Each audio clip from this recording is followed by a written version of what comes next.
All right, Masters. Today on the show we have Miriam and Nate Benson. So stay tuned for that. Miriam's been killing it on the state competition, and Nate has for a long time, and their husband and wife duo. So we've literally stole all their good ideas. I think this interview was super in-depth. So I think this one was one of our more in-depth ones. I feel like they shared every step, and we didn't really miss anything. And I think if you're a new steak cook, this one's definitely for you. If you're an old steak cook and you want to learn some cool tips, this one's also for you. So I think I love these episodes that we like. The people share so much, and every step is detailed. And I think mostly I stayed on track for sure a decent amount. Yeah, you're fine. Yeah, this switches up. Everybody knows that listens to the show. I'll forget. It happens. I'll forget. What's actually funny is like Greg Ramsey tells me to write stuff down, and I was like, okay. And I'm doing a food truck podcast, right? And so I'll chip at that here and there, and I start writing things down, so I'll remember it. So instead of going, oh wait, let's go here real quick, I can just write that down and remember when the time comes to bring it back up. So I didn't do that. I need to start doing that. Little, behind the scenes. There you go. Yeah. Thing. So it's been a while. Thank you guys for hanging out. And right. That last episode we actually recorded that intro and everything in December. So a lot's happened since then. Anthony, you cooked on New Year's Eve, and you went down to Bullhead City. Yes. So what happened? What's up? How'd that go? Yeah. So New Year's Eve, it was fun. Cold but fun. I really didn't focus in too much on how cold it really was, because I actually cooked an ancillary and my steak, so I was kind of staying on the move, staying busy, and wasn't really focused on sitting around just freezing. That was a great competition that the Pitmaster Supply Company put on, and he was very adamant that it was not going to cancel no matter what, and he went through, and it was a great event. It was fun.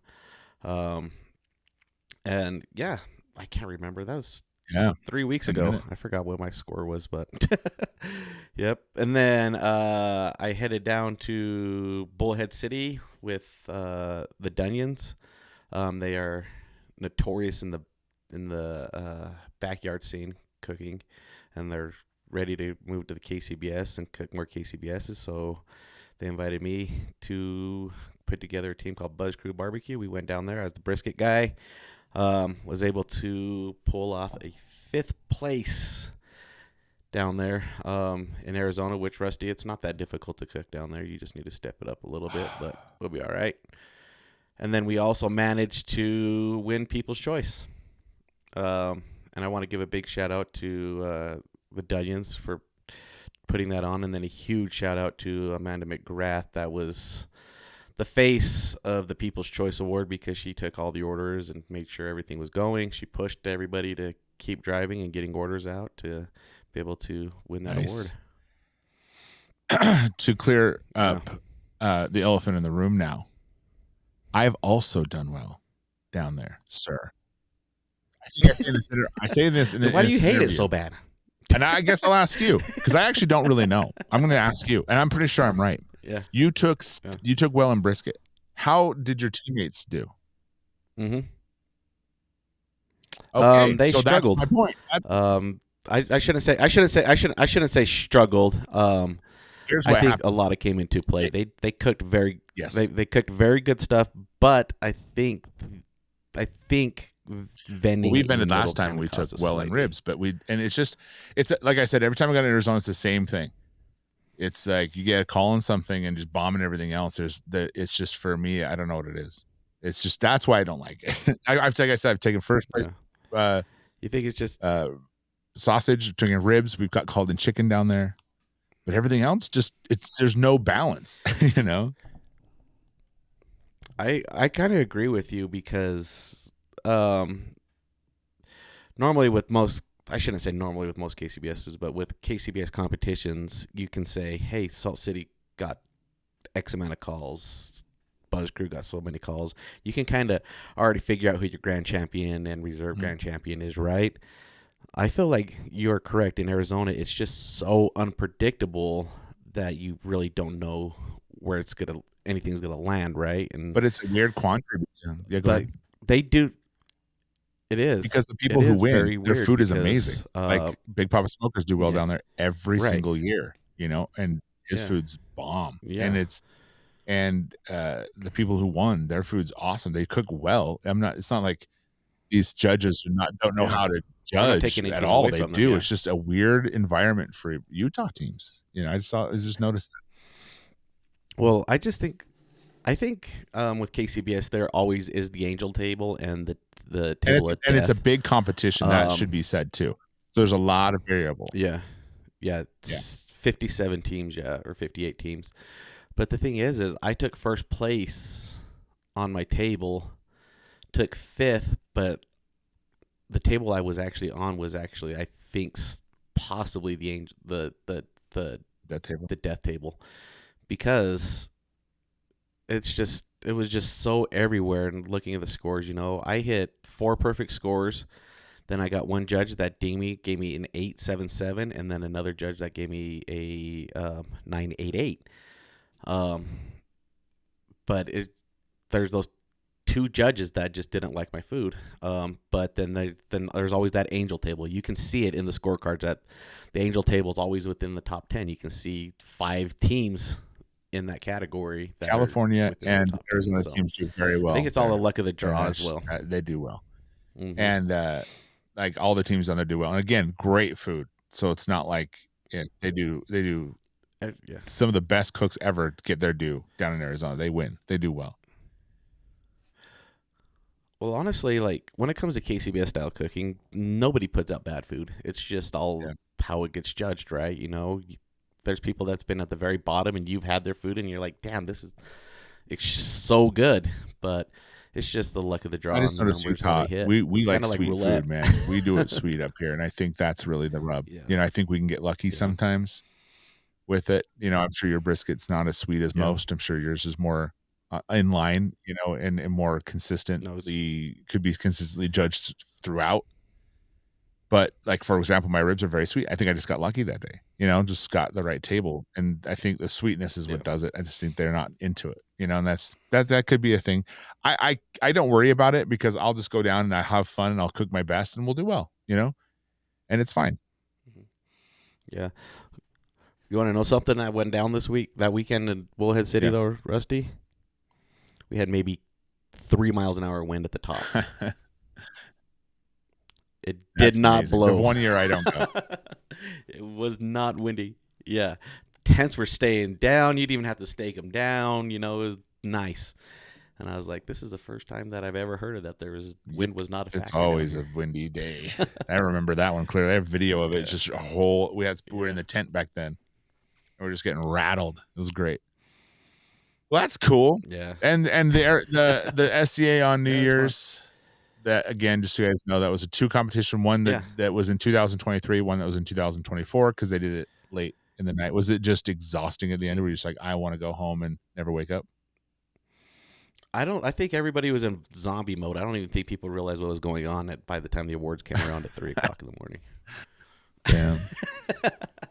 Let's be honest. Yep. So it was good. There's a lot of teams. We had a team that drove down from Coeur d'Alene to compete in that. So it was cool. Yep. Yeah. And I think that's all, right? That's pretty much all the news. Yeah. Other than, we thank goodness you have had a healthy recovery. That's why we kind of slowed down there to get you back on the health track. I ate 45 oranges a day. That's all I eat. So 45 oranges a day. I eat fruit. I have to balance my insulin. I have to be carbs and protein balance. But I eat fruit like nuts. That's the one thing that's changed. I love it. So it's been great. And it's funny because I went to a meeting, a training yesterday for this leadership training thing. And there was donuts right in front of me and candies and stuff. And normally they wouldn't stand a chance. And I didn't eat a single one. I don't care anymore. It's interesting. So, that's what happens when you're laying in a hospital bed for 4 days. It shakes you up a bit. But as far as competition goes, hopefully I can get back doing it. I'm really excited this year to do it and get back into it. So I think one of the angles, especially I want to take with the steak, is to really relearn a lot of stuff. So I think that's what I was trying to get out of Nate and Miriam today, was that. So, and with you and stuff, I'm going to start asking questions. So, hey, Anthony, wow, Fire what's away. a steak again? What is it? What's a ribeye? Yeah. And then re-listening to all these episodes at the same time, and I'm come out, whoop y'all asses. You get my golden. Yeah, well, that's what I want to do, honestly. You know, like, I love to spread my knowledge, even though I might not be the most consistent cook. I do well. I can hold my own, and I just want to help people. I want to help the new guy that comes in, you know, and being able to just keep the sport going and keep it growing. I've never wanted to try to hold it back. I do get a little mouthy on the internet about how I feel about payouts and travel and everything like that, but that's just how I feel. But I also want to continue to grow the sport, and I want to fight for the new guy. Totes. Man, what happened to totes? Yeah. That one went fast, didn't it? When people say totes instead of totally, sure, that was like a whole thing, and it's just gone now. Isn't that weird? Yeah, that was so 1989 for. Oh, that was 2000. Summer, I think maybe. 2020, 2019. You're old, Rusty. Alrighty, that's all we got for you on this intro portion of the show, and you guys enjoy this interview we had with Miriam and Nate Benson. All right, P-Masters. Today in the show, we have Miriam and Nate Benson, who both, Miriam specifically, took down the barbecue pit stop cook series. What is it called? What is the thing called? Championship series. Steak championship series. There we go. I don't know if you guys heard that. It's too long, but we need an acronym Siri for it. was trying to help me out with that. She didn't know. She didn't know either, so I feel better. The robot didn't know, and I didn't know. But anyway, so what that is if you guys all know, if you guys listen to this podcast for any amount of time, Barbecue Pit Stop locally puts on a series of barbecue competitions, not barbecue, steak competitions, and they keep track of all the wins and points and things like that. And at the end of the year, they announce a champion, which this year was Miriam, right? So, which is super cool, because I want to say something real quick. I don't know what it was, but we were talking to Miriam on here. I can't remember, or Nate. But last time I remember talking to Miriam about steak. She was filling in for Nate, who's in the hospital, and she had no idea what to do. And Nate was literally, I think, coaching you from the side, or someone was helping you out. And now you go from that to winning the championship, and along the way doing well. I mean, you walked almost every contest. Am I right? I walked 7 times out of 13 times out of 13? 23. Was that 13? So about just under 70%. Crazy. Because like I said, like it wasn't long ago that happened at Thermworks, you know, and you were just getting started. You always helped me. I think you had a good idea of what you wanted to do. I guess for me, not talking to you for so long, Miriam, about this, when you walk me through that day, from that day on, like how did all of a sudden you become, I want to do steak and I want to compete in it. I don't want to be the help anymore. I want to whoop your butt, Nate, and then actually doing it. So that was like 3 No, that was years easily ago. 3 months ago. Come on, that was not 3 years ago. You're serious? Yeah, it was like 3 years ago. Oh my gosh. And and you've been out of the game that long, Rusty. I would come to competitions with Nate and like help him with ancillaries and set up steak stuff and clean up, and it was the last competition of the year, and Nate ended up getting COVID, and so he woke up, and that's our dog squeaking right now. Sorry. But he woke up and he had this really high fever, and we were like, man, he has to go to the hospital. Like, he can't go to the competition. And so we had our neighbor who kind of helped us that year with steak stuff. And so we got everything ready, and I was like, you know what, I'll just fill in for him. I've kind of seen his process. Go get it. And And he's like in the hospital, and I'm on the phone with him, and he's walking me through, okay, what's the next step? What do I do? Steak selection. And it was an emotional day, but I was so grateful to be able to step in for him and do my best. And then finally, then I actually didn't even start cooking the beginning of the next season. So I kind of helped him some more. And then finally, Nate and I was talking to Sonny and Jeff Moody in Texas, and they were like, you know what, you should just start cooking. And finally, I took the leap and I started cooking. End of the 2021 season. And then, so I've only cooked 2 full seasons. So the 2022 season, I ended up getting second place in steak. And then this 2023, I got first. Correct me if I'm wrong, because I've been out of the steak game for a minute, but you kind of hit the ground running pretty quickly when you started cooking steak. Am I right? Yeah. So every steak, when I first started cooking, like I started in like 20th place, and then, but I always just kept getting a little bit better every single time. So. And did it help that Nate already had kind of an established recipe that you could kind of just go on? Like we do similar processes. We actually just did a steak practice yesterday, and we had Matt Gregory and his wife Becky, and this new cook that is interested in doing steak. And so we were kind of going through our process, and even though it's similar, it's like I do some things a little bit more like process oriented. Nate's more like go with the flow. So we use the same rub, but then like our steaks taste different just because I do things a little bit different.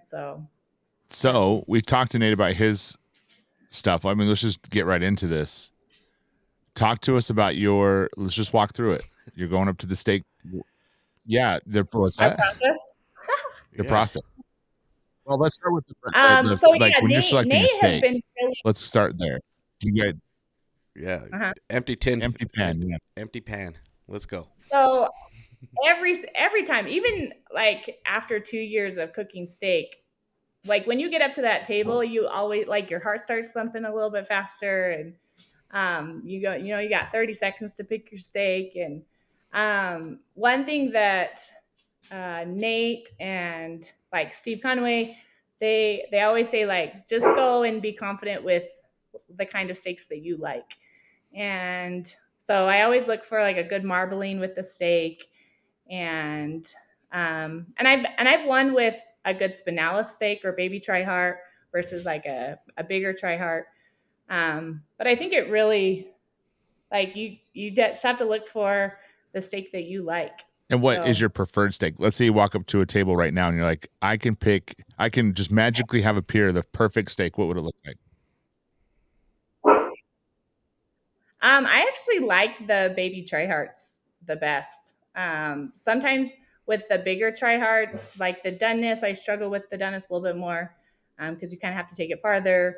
And then the more spinalis steak, you don't get as much of the spinalis part of the steak. So yeah, I like the baby. Talk to me about that, because tenderness and doneness is a big deal. Is there, what big of a swing are you looking at if you have just a spinalis steak let's say you're cooking a spinalis steak, and then when you pull in that, and then when you pull in the tri heart?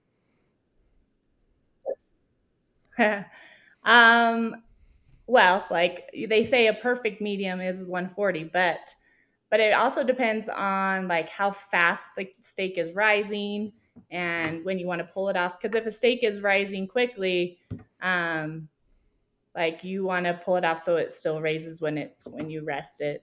Versus if a steak like stalls, then you try and get to as close as your medium as you want. And when you pull it, are you letting it out in the open air, or do you do a foil mat like wrap? So we usually, so from my first year competing to this year, Nate and I so we started raising our steak first, so like a reverse sear on the smoker. And then we would take it from the smoker to the grill. And our goal is that we don't want to have to let it rise so much after our turns. We want to get as close to our temp that we want. We've noticed that sometimes when you let it rise after you have your turns, that steak kind of seizes up and changes the texture of the steak. So I think that's one of the biggest things from my first year cooking to this year cooking, is that like really being more consistent with that texture and doneness at the end. And so do you just let them right? So do you just, depending on how fast that's coming to temp, it doesn't matter if it's spinalis, if it's the biggest try heart you've ever seen. It's just like, this is getting up here quick. We're going to pull it early. We're going to pull it at like 1:30, something like that. Not that low. And spinalis is, the difference between that try heart, that first steak, and the spinalis. There's about a 2 or 3 degree difference in color. Okay. So nice. So I may make a spinal or a try heart to 140. I aim for about 142, 143, where a spinalis I'm closer to that 140. Yeah. Nice. So let's just wind it back in. We're trying to learn all your processes because here. I'm going to get back to the steak. I'm still in all of your ideas right now. So as of now, we got your steak. You're probably about the 4th or 5th cut. That's probably right where you like to be, right in the middle of that loin. So then you pick your steak. You go back to your trailer. What's the next step are you doing? Do you put it in the freezer? Some people like to freeze it a little bit if they have that opportunity for trimming. What's your process? Or are you going to let it sit there, work on ancillaries? What is going on? What's the next step? So we try and trim our steaks first, just because both Nate and I do ancillaries. So we usually get back. If the steak is pretty warm, we try and put it in the cooler or put it in the freezer, just it's easier to cut when it's a little bit colder, or trim. Bottle of cold water works in a pinch too. Ice cold water. No. Yeah. But yeah, most of the time, once we get our steaks, we trim them up, and after we trim, we brine them, and it's a dry brine that we use, the DB180. That's one of our sponsors, and we love their product. And as we're going through the dry brine, then we'll start our ancillaries, and then we'll rinse our steak, and we actually inject our steak after we dry brine. Gives it a little bit more, like when you bite into it, it's a little more juicy. I don't know if that's a new trick, but I think people usually do that. And then once we notice that after we rinse our steak, that before we even put on our rub, it's like we want to make sure that steak is dry instead of so we give it a little bit of time. It's not like we set a timer, but we dry off our steak and make sure that it's pretty dry before we put on our rub. So as for rinsing, I don't know if Rusty's aware of this process, but there are people now that are avoiding water while they're rinsing, and they're actually more rinsing with beef broth. Are you guys using water or beef broth? We're water. Yeah, we just rinse with water, but not cold water. We know not ice cold water. Nice old school. One time, we grabbed like a water bottle from our cooler, and we're like rinsing our steak, and the fat, it would like seize up the fat, and we're like, no, we're not doing that again. So you don't want cold water when you're rinsing your steak. You want So hold on. So now water. I need a freezer, and I need to start washing stuff with beef broth. What the hell? And inject the steak. Yep.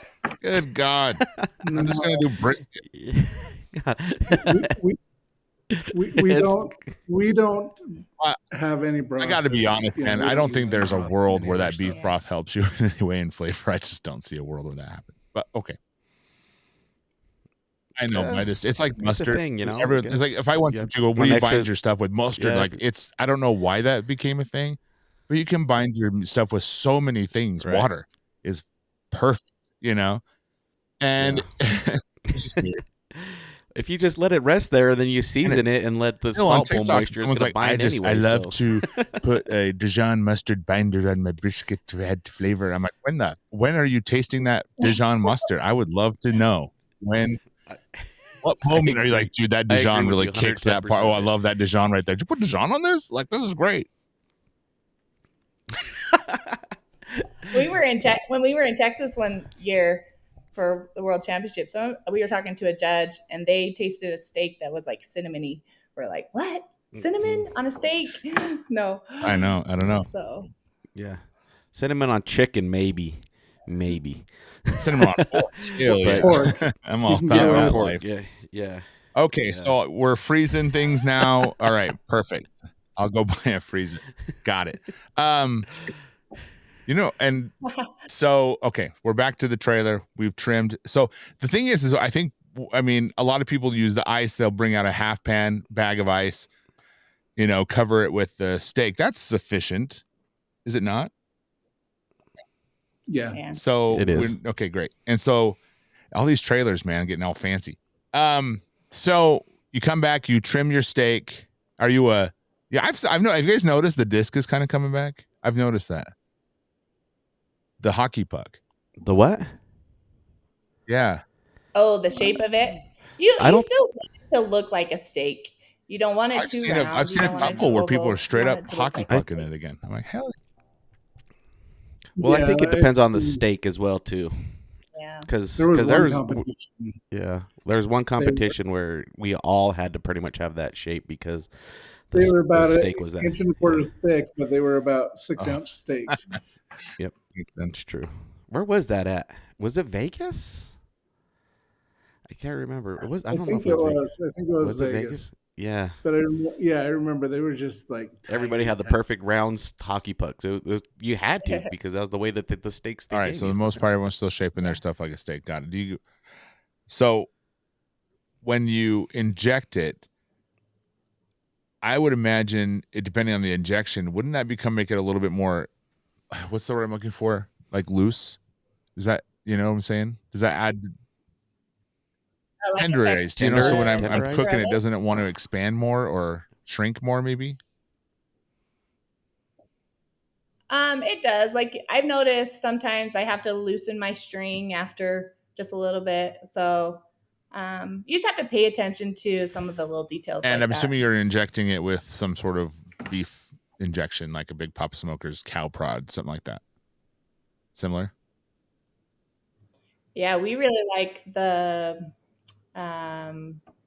Blues Hog. Dude, their pork marinade is amazing. I do what did I do? It was so great. I marinated it in the Blues Hog pork. It was a pork chop, and then half maple syrup, half Dijon mustard, and salt and pepper it, and then put that on and cook it. Oh my god, you'll poop your pants. It's so good. So you can taste that Dijon mustard there. Now you can. Now we're talking. Jeez. Anyway, okay. So, and here's the thing: injection, and so we're tying it off, and we're using the swords. Is that still a thing? We're still using swords. Yes. The pins. Pins. Okay, and what am I using those for?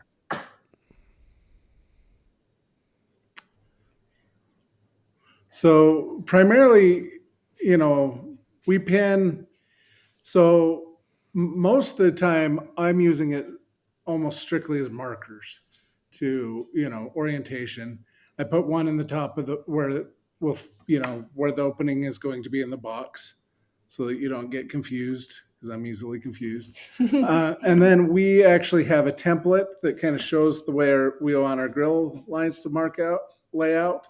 And so we'll put pins according to that so that we can lay them on our grill grates to get a consistent look and to actually know where the grill lines are going to hit before, we even go on the grill. And that's really helped where you can kind of lay out the template so you're not hitting any like fat pockets. Because if your grill line goes right through a fat pocket, it doesn't show as well. So I feel like there was no rhyme or reason to putting toothpicks in back in the day. I was like, one on the right, one on the left, one on top, one on the bottom. That's it. And like, all right, why? Just cause. All right, cool. hold it in place, obviously, but it also it helps your string stay on So, too, so it doesn't flip tie a off. string around, and then you poke it with needles to keep it, with orientation, keep it together, all that fun stuff. Our practice to cook yesterday. This actually came up because I was talking about, like, sometimes if you get your steak and it's already splitting, I'll pin it where the spinalis is coming off a little bit. And Nate's like, he doesn't even worry about that. So I'm a lot more detailed oriented than So we Nate, skipped a step. Before you do all that, I'm assuming you're seasoning. How long does it wait to marinate? Yeah. We actually pan and tie. I started doing that too because that made more sense to me. Because I'm losing a lot of stuff. It's all shaking around and getting all weird. Yes. Mm-hmm. Yeah. So we trim, we pin, and then we brine. Okay, and that's do cool. Everything else. So we brine. How long are you brining for? What's the instructions on the back? It depends on really the steak. Usually it's like 15, 20 minutes, but like I always go and feel it before the timer's done and add time or take time away depending on the feel of the steak. And then you season. Do you do you rinse it with water? You pat it down, obviously, and then you season right then, or do you wait to come to a certain temperature, or what? So we just wait till it's dry. Like we pat it with a paper towel, make sure it's dry, because you don't want clumpy, wet rub on your steak. And how long? Obviously, you said you do ancillary, so you're doing probably all this way before that thing goes on the grill. How long do you think that sits there with all the seasonings? Yeah, with the rub. So we do them all at the same time. So it's about, usually about 2.5 hours for steak A and almost 3.5 hours for steak B. And we've noticed, like, if we can get our steak prepped and ready, then we can focus on ancillary. Then when ancillaries are done, we're just ready to go for steak. And if you don't mind, and you don't have to share it all, but what rubs are you using and in what order? So we pre-mix our rubs.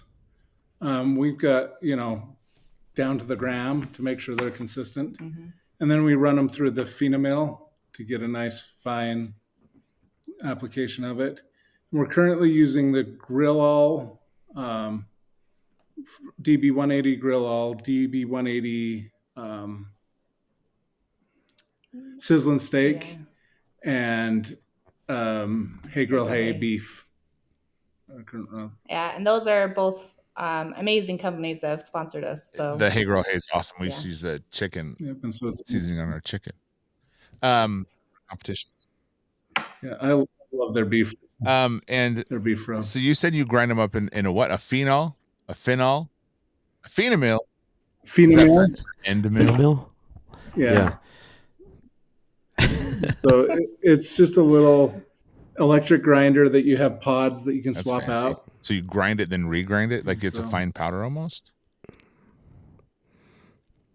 Not super fine. No, it's got coarse. It just makes it really consistent.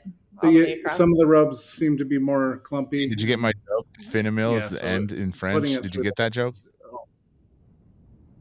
Because I didn't think you laughed, and I thought it was really funny. And You're off. You're just off right now, Rusty. You need to step it up. Yes, you are. What's your best when you have to explain them? Have you ever considered that? There's some people right now nearly dying. Oh no! So they laugh so hard apparently that I apologize. Oh geez. So apparently too hard. The thumb grinders that you already own, Rusty, are old school. That's an old school technique now. So we still use that. It's vintage. It's vintage. I think that actually kind of worked perfectly because it was never a really fine grind. It was always just a little. It was a little coarser than I did when I blitzed it to powder. Yeah, and that's what this Phenamill is. It's coarser than if you blitz it in your spice grinder. But it's all so we're mixing all those pre. We're not layering.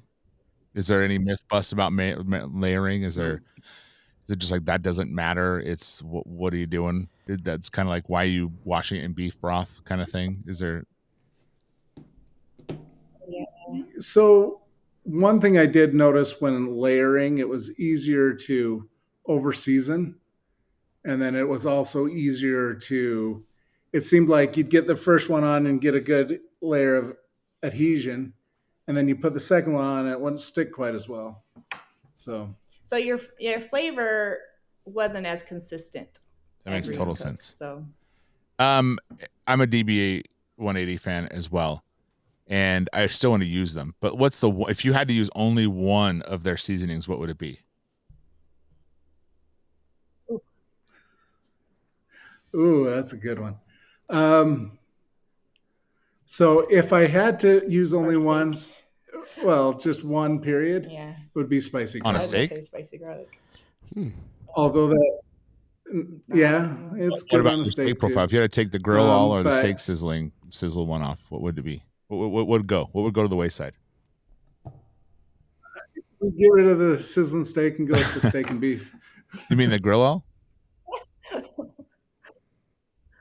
No, sizzling steak. Oh, we'd replace it with the steak and beef. Got it. Okay. Steak and beef. Because I love the grill all. I think it's my favorite one, and I haven't tried the new one. That one's such a good. I do like it a lot. I'm a fan of the grill all myself, so I actually use that. That one. But I just love that spicy garlic. It's the other one that's really good is the sweet heat. I let that sit in my cupboard for about 6 months before I tried it. And then when I did, it was like gone. It's consistently gone. Okay. Go ahead.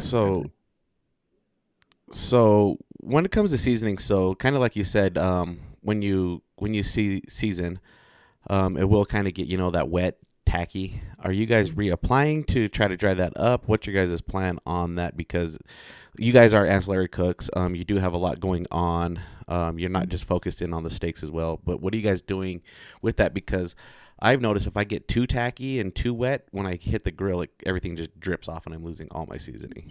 Yeah. So if it's got moisture on it, visible moisture, I'll actually take a paper towel and pat it dry, and then just reapply a light coat. Yeah, we'll reseason just before. Light coat. Yeah. And that's the benefit too. That's another, that's the cool thing about grinding your spices all together before. If there's any issue, you're not trying to relayer a half-inch spot. Yeah. Yeah. I may have dropped a steak at one point and had to wash it, and we were able to relayer.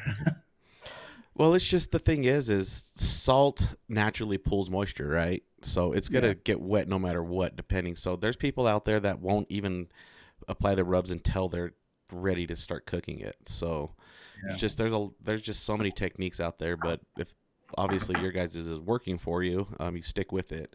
But I just always wondered what other cooks are doing, because sometimes I'll get too wet, and then I literally have to.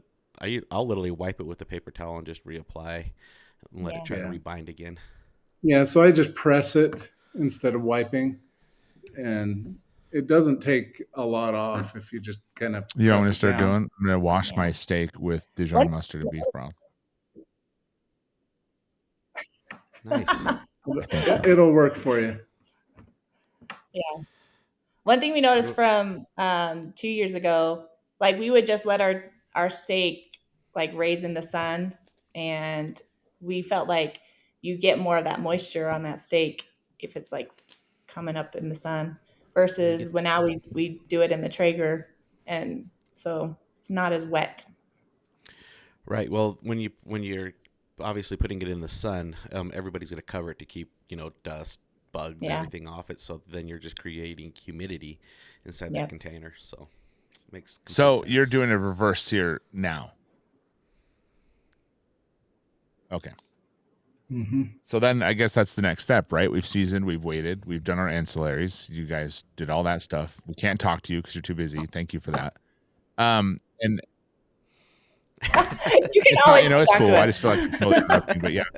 They must push more on me to make sure I don't wander off. The very first steak I did, Nate was out somewhere talking, and I was so mad. I was like, Nate, where are you? No, Thermworks was there talking to me. Oh, you're wow. gonna put it on No, Thermworks. I see how it is. Wow. Nate wakes up, my back hurts. Freaking Wow. Thermworks. They had asked. They were filming. They had asked if they could film part of it, and they were talking to me while she was doing hers. And she was Since we're talking about Nate walking away, I personally had to help Miriam put out the Traeger fire in Richfield because he was out walking around again. we need some redemption with pizza this year. So yeah. awesome. Nate's out there doing the same thing Rusty is doing, shaking hands, kissing babies, and Miriam's over here with the fire extinguisher, calling the fire department, trying to figure out how to put out a Traeger. Not life being Nate But chose. luckily We we're all there to help her us. out. You know what I'm saying? Just go with it. We're just privileged. So in reverse searing, this means you grab your steak, you put it on a smoker. What temp you setting that smoker at? Yeah. And how are the wheels on the Traeger? Are they still around? Do you still have them? That's amazing. And so you turn your Traeger on at what temperature? And you want to get that steak to what temp before you throw it on the grill? 96 degrees. Exactly. So you throw it on the grill. Yeah. Go. So how do you time that? I'm just sorry, Rusty. I don't mean to cut. How do you time 96 degrees to the grill, to the turn-in box, to turn in the table? So go ahead and let's go over that entire process. It amazingly doesn't. Typically our steak is around 70 degrees when we go on the smoker. Yeah. And where we've got the trailer, it's pretty consistent there. If don't have the trailer with us, we'll throw it in a tote to not have it get too hot unless it's cold. Then we're trying to get it about 70 degrees, and then it takes between 15 and 20 minutes to come up to that 96. Yeah. So we think about if we want to turn in closer to the beginning or middle or end. We really haven't seen a difference with our scores. Like some people really like to go right at the beginning or right at the end, or so. Yeah, we've really tried to just give us enough time so that if it does take longer, we're not right at the end. But we've had competitions where we're it's a minute and we got to get it in. So Ventura, I was almost the last steak, I think. Yeah. And ended up winning. So, and I've won middle, I've won early. So, but yeah, steaks are all different. Like you think, oh, I've cooked a spinal steak or I've cooked a tri-heart steak, but they're a little bit different. So it's been fun for me to learn. I've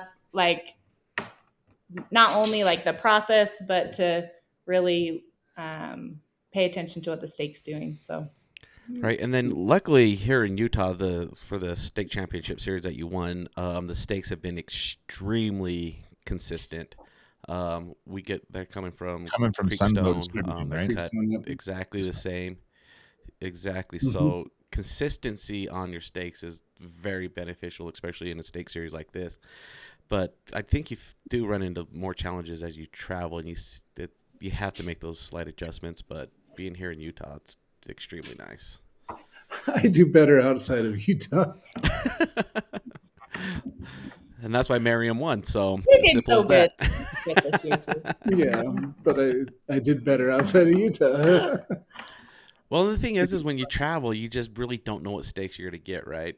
But anybody who's traveling here to Utah, they're going to get the same steak that they did 3 years ago. It's going to be very consistent. So that's the benefit of cooking here. So, Rusty, the steaks haven't changed since you cooked last. That's awesome. So I'm just going to use the you could Killer Hogs method then. Just go back to the OG. Everyone started. Yep. Yeah, go to the OG. It will work. Yeah. That thing is actually. You know what's funny? Every single time I've done a practice steak at home with friends, that one always wins. Every time I've done it. Even those steaks that I've used that I've done well with, beat the shit out of them. It's crazy. So, hey, something exciting Utah's doing this year is ribs. So you could jump in and do your ribs. I need to. I very much want to get back into competitions. I miss it a terrible amount. And it's funny because I have the trailer now, and we've had the trailer most of the time. But I'm actually really kind of missing the days when we just pulled up in an easy up, set the easy up, put the walls up, have it out in the open, out in the sun. It's a little hotter, but whatever. I just miss that. I miss that. I might not do a trailer. I know, looking back on videos and stuff, I'm like, that was cool because you're out and everyone's walking by and you're talking to them, and you get some random guy that's coming up like, so I barbecue ribs at home. I'm going to sit right here and talk to you the whole time. But that doesn't happen very often. But it's cooler. It's more of a social thing, and I think it makes the competition funner, plus you get vitamin D, which is the sun. Yeah. By the way. So is that your request for a promoter at one point this year, Rusty, that no trailers? No, people do what they want. Trailers are bunk. No, I most of you, everybody knows I'm a pop-up guy. I always cook outside under a pop-up. But the benefit of having a trailer is having all your stuff in one place every single time. Well, I guess that's one thing that might have changed for me. How many times you've been to a competition like, I'm out of trash bags? Well, if I knew I had all my stuff in the same place. I think what changed in my mind is now it doesn't matter because I have my food trailers for my food, no truck. And so I have to switch a lot out. So I'm basically doing it every time. So might as well just have something separate where I just throw it into a trailer or the back of my truck, Just miss those stories. You never have the story like it was a blizzard and you're still had to cook, and tell those great funny stories about how everything's just flying everywhere and you're trying your best, but now you're in a trailer, it don't matter, and that's not fun. It's a dumb story. Your friend might get eaten by a bear, sleep in the back of the truck. People eat bears and stuff like that. It's crazy out there. But when you're in a trailer, like, oh yeah, it was a blizzard and I opened the door and the wind came through and one of my papers flew away. Oh God.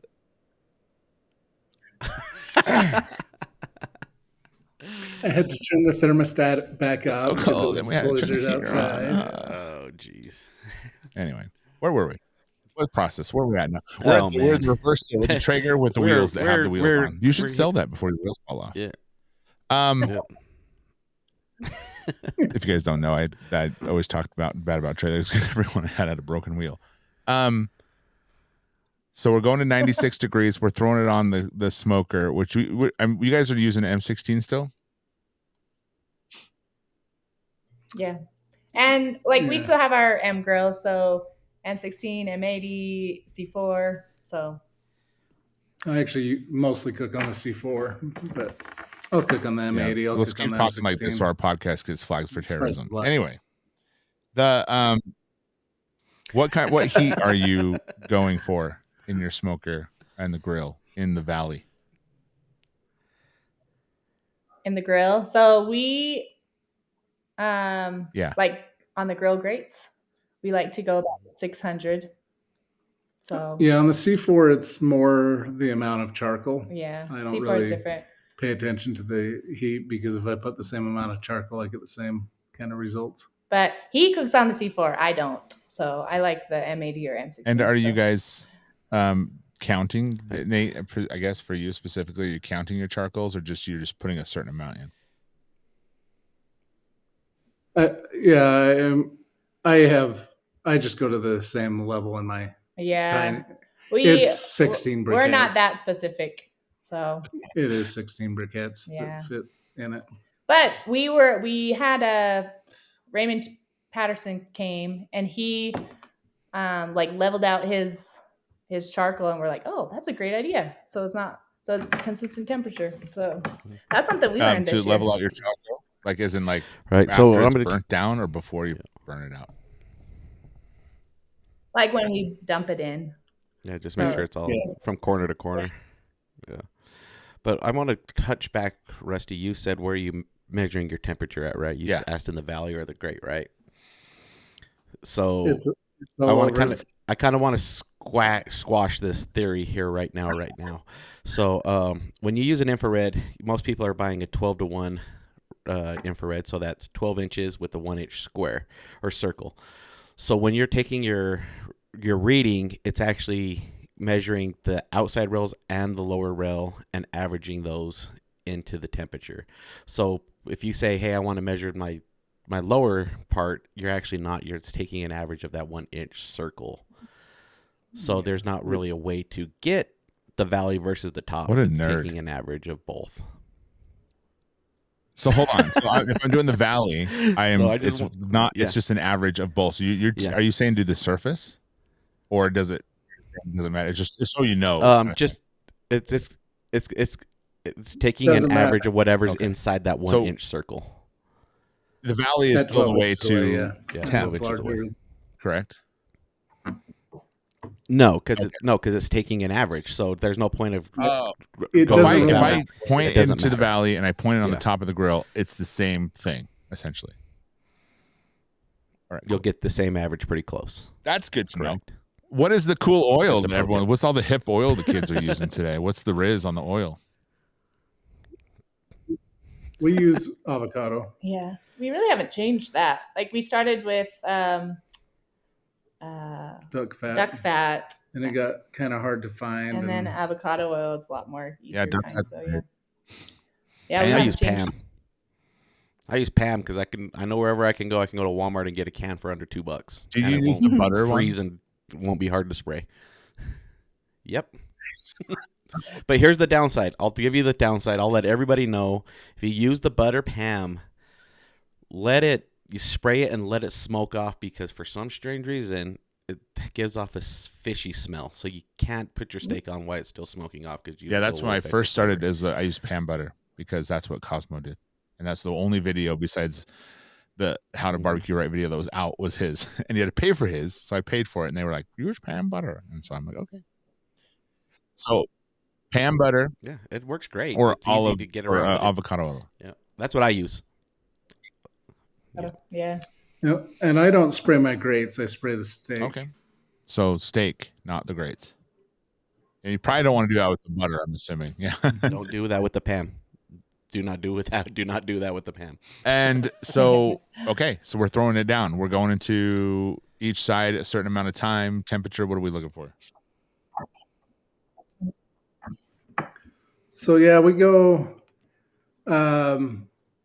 It's about 1 minute and 20 seconds per turn. So we do the one side, we flip it, do the other side, then we do a turn and flip and turn, and then. Are you probing it? Are you probing it at all with? Yeah. So before the last turn, we temp it, because if we need to adjust that last turn, like if it needs to be shorter, Okay. And so 1:20 each side. You're looking for what? 135, 36, 39. Yeah, I want to. If it's about 135, 136 after that fourth one is, it's going to usually carry and then into big that, spinalis. You're looking for maybe where 138, 37. Yeah, 138. All right. So we got our steak. So what is your target? Yeah. So just so the people know, what is your target on a Tri-Heart finish temp? Tri-Heart's about 143. It's a little bit farther. And a spinalis is 141 ish. Okay. So we got that off. Good to know. Are we resting at all, or what are we doing? I do like to rest it, actually. I'll just pull it out and get it ready and leave it just open air. I don't try. Is there a certain amount of time, or are you just looking for a certain temperature? What are you thinking? I mean, we don't set a timer, but it's about 5 minutes. Between 5 and 10 minutes, yeah. So sometimes, especially if it tightened up on the grill, I like to wait and see if it'll loosen up a little bit. So. And then what is your game plan? Let's do worst case scenario. You're starting to overshoot your steak, and then what do you do if you if you pull it and it just doesn't hit your target temperature? What are your worst case scenarios on over and under? So we check it on that third turn before we start a last turn. Mm-hmm. And if it's close, we'll shorten that down to 30 seconds, or I've actually pulled after that where it's been there, but I've never been over at that point. Before right after the third turn. Yeah. So I've never been over at that point. But I've had to pull at that point. Yeah. If it's way under, I take and I throw it right back in the Traeger. Yeah, and put a probe in. I just use the riser? So I just stick my riser in there and put my steak on it. So yeah. So he uses the Traeger more to raise it. I just leave it in the grill. So.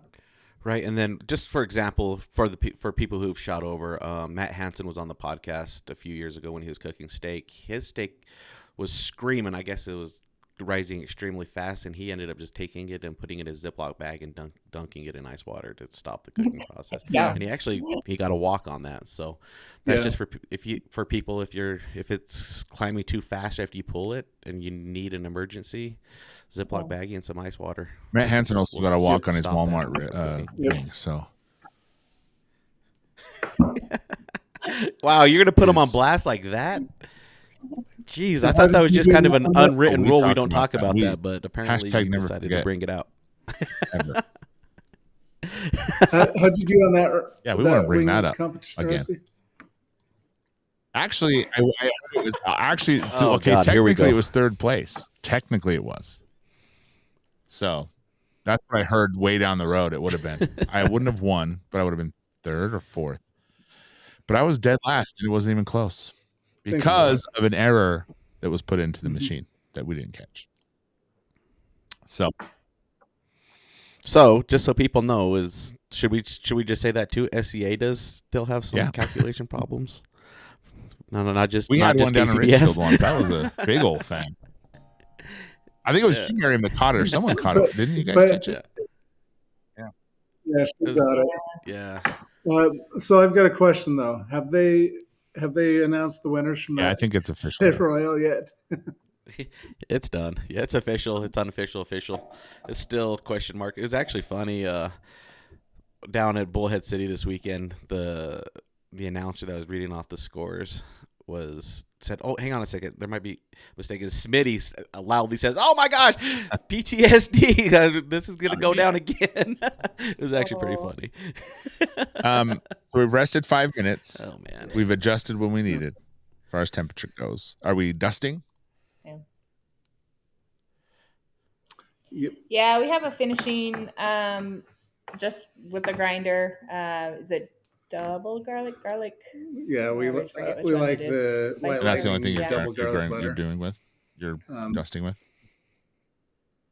Yeah, we do a little bit of clarified butter. Yeah. If it's not really cold. Yeah. But we've also noticed you don't want pooling butter, so even if we put some butter on, you want to let it.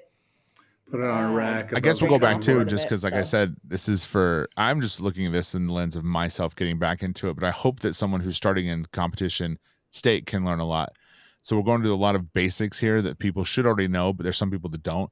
Butter, when you guys are grilling, are you basting it in the Traeger or on the grill? If I bring it up, when it goes back into the Traeger, I'll actually put some on the foil that I put it on. That's all the butter that touches the steak in case of something you need to change.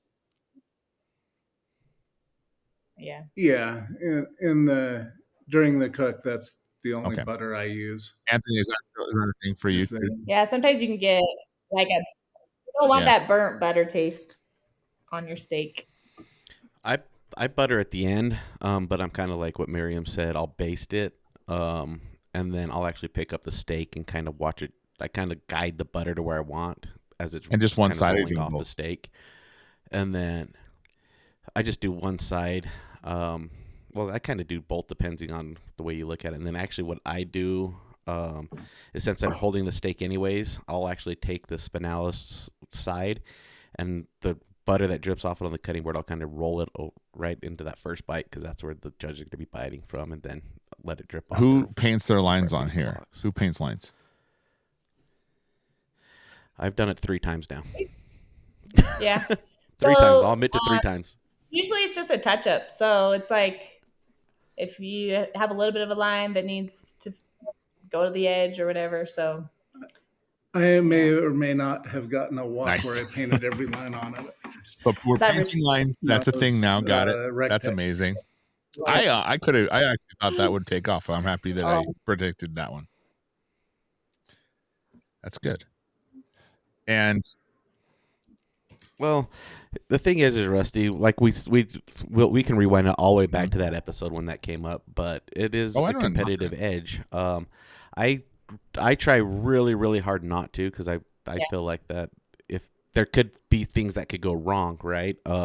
You paint a line, you set it into the cutting table, and it smears. That's a possibility. So I try to stay away from it. Still, yeah. So. Did you see there's a new sear for lines at the end? Yeah, 270 Smokers came out with a fix-it tool. That's pretty cool. We haven't used it yet. So get that on and then send it, right? Send it.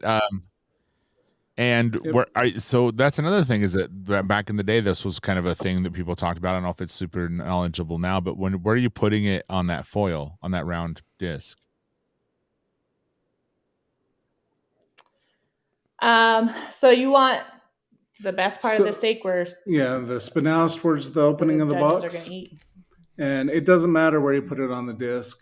They cut the middle of the steak. Okay. So, but you want to know, because they'll cut that straight across in the middle of the box. So when you do place it on the box in that tin, in the middle is where that thing's getting cut. So you want to make sure that your top stays a little above that, so they're not cutting into that top that you weren't anticipating them eating.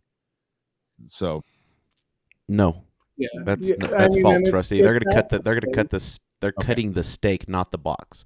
I know we've had the gut confusion, but wherever that steak is, they cut it right in the middle. It doesn't matter if it's high in the box or low in the box. They're cutting the steak in the middle. Of the steak. So don't worry about placing, just put that bitch in and let's roll. So spinalis towards the front. I try and center it, make it look nice, even though by the time the judges see it, somebody's manhandled it and cut it. Yeah. So we like to clean up our box. I don't know if that's the right. Yeah. side of us, but honestly, the cutters are so good nowadays. They are.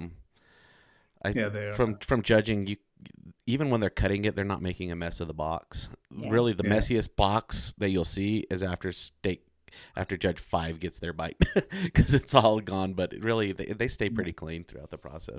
Yeah, they're good.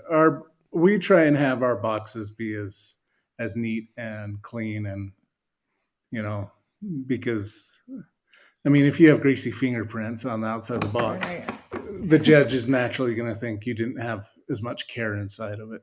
So not. I don't think it's a blatant thing. I think it's just a subconscious. And that's huge. Feeling that saying subconscious is I think the key to judging is that those little things matter. They shouldn't exist. They shouldn't have to be questioned. The second anyone has to question anything, it's then you're starting to get people going, No,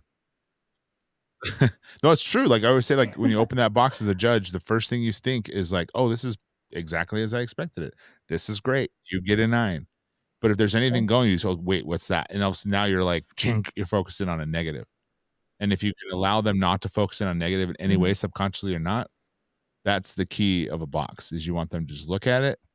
That's great. Move on. The second they have to stop and go, wait, that's a strange way of putting that parsley in, then they have a negative connotation towards that. Now they don't. Now they have a negative view towards the view of the box. Yeah. And the way I think about ancillaries is, when I make that little plate of food, I think of it as, going to a Las Vegas buffet. You want it something that, regardless of what's around it, you want to grab that, And the steak too. You want it to be, if they lined all of them up, which one would you want yours to be the one that they'd say, I want to try that. And then we're turning in. We don't care if it's first, second, last, third, fourth, fifth. Whatever, it don't matter. Yeah. I'll let my steak sit a little bit longer if there's a big line, because I'd rather control the environment. Yeah. But we try not to have a big line, but other than that, we'll go pretty much. We try and go in together Yeah, we go in together so that we don't hit the same table. Yeah. Trying to avoid And that table of death. How is it? The Greens. Yeah, John and Carrie Green. They go in together. So we were talking to them, and they brought that up. Well, I guess, and I think that's a thing too. I don't know, like, is there something to that? Maybe if you go in when there's no line, then you're waiting there for other people to get there to go to the table. When it's busy, maybe you're not waiting so much. The steak doesn't wait as long. I don't know. Thoughts on that? Yeah. Well, just from the experience, steaks don't wait that long. No. The judges I should say, vouch for Utah, because I've sat in Utah more than anywhere else, but the steaks are pretty much rotating quickly, because it's not like KCBS where you take one out, everybody gets a turn to look at it, move it along. If Judge 1 doesn't have a steak in front of them, they're going to put a steak down. So there could be 3 steaks going around that table. I will say this. There's been a couple times where, and I've talked to the competitors outside, them saying, I'm not going first. And we sat there in the judging room waiting for steaks because no one's coming first. And the people that did, God bless them, their steak did wait. It did sit there for sure. Well, if you look at, I think Kyle always goes in right at the beginning, and he does amazing. And it just comes down to it. You might it might work out for you. That's the luck part. You don't win without an immense amount of luck. Yeah. And that's where the biggest part of luck comes in. You've got to land on the right table. You got to land on the table that gives the highest score. If you want to win. I think the judges are pretty consistent, but yeah, they're good. I mean, we went down to Worlds. We turned in 4 steaks, and 3 of them were within 0.2 of each other as far as scores. And then the other one, got a low taste score, but everything else was, and sometimes that's just the steak. Yeah. Some steaks just are bland. No matter. Some people like bland food, But literally 3 of our steaks were within 0.2 of each other of the taste score. Wow. I think we're pretty blessed here in Utah. Like, we have a really good group of judges that they know. Especially now, like, I feel like the last few when I've judges, everyone there has been there a lot and together, and they share, with each other, and they've become very strong and very consistent here. I think so. I still think the scores can be a little higher, but I feel like they're pretty consistent on what they do, and I don't think there's any weird outliers. We got our first perfect score this year. Yeah. So Roger got a perfect score this year. Ventura was 0.6 away from a perfect score. And then St. George, I was 1 texture point away from a perfect score. I was 1 point away from a perfect score. And that was all taste. Yeah. But so we've both, 3 of our steaks this year have hit within a point of perfect score. Yeah. Well, I think one of the more in-depth. And then, of course, Arizona. Yeah. So, of course, Arizona judges Rusty's nemesis. Well, I mean, to be fair, it's 248. I got a really good call on ribs once there, and I took first place sausage. I mean, that's in Arizona. I'm just saying, for the most, this is what I see in Arizona. This is my problem with Arizona, is that I will get, let's say, 3rd, 4th ribs, right, and then brisket's 40,000th, and then pork's 40,000th, and chicken's 40,000. Like, what? Like, the hell's going on here? That's the problem I have with that area. It's weird. It's very inconsistent. But again, we know that the master judges down there's several master KCBS judges down there. So again, maybe we're wrong, here. Maybe we're not doing it right. So, jeez. And I there is definitely something to regional tastes. I agree. Especially in retirement communities. What? Did I say that? Wow. Yeah, we did. Well, we got Mexico this year, and we're like, "Ooh, do we need to add a little bit more spice to our steak?" By the way, I have seen the judges' room in Arizona, and it's not like that. They're fantastic. They're really good down there. They're cool people. It's just, I don't know. They have a different taste profile for sure. And the people that win down there put out some damn good food. So they're not wrong. That's for sure. Yeah. True that. Yep. The hard thing is, you go to this competition and there's, 20 people that can win it at any time. Yep. It's not, every one of these guys is a really good cook. Yeah. Much better than average. And so, even the people that don't walk consistently are awesome cooks. That's the problem, is when I was doing it, I was doing pretty well. And I think it's because we're all new. And, even a monkey can type Shakespeare eventually. And so I think now it's going to be a little bit harder, so it'll be interesting to do. But we still need to get new cooks coming out. So it's definitely, but I think the learning curve can be shortened a lot now too, because there's a lot of good cooks that'll coach you along the way. Like Anthony's in his class. We had people over yesterday. Steve Conaway is a wealth of information around here.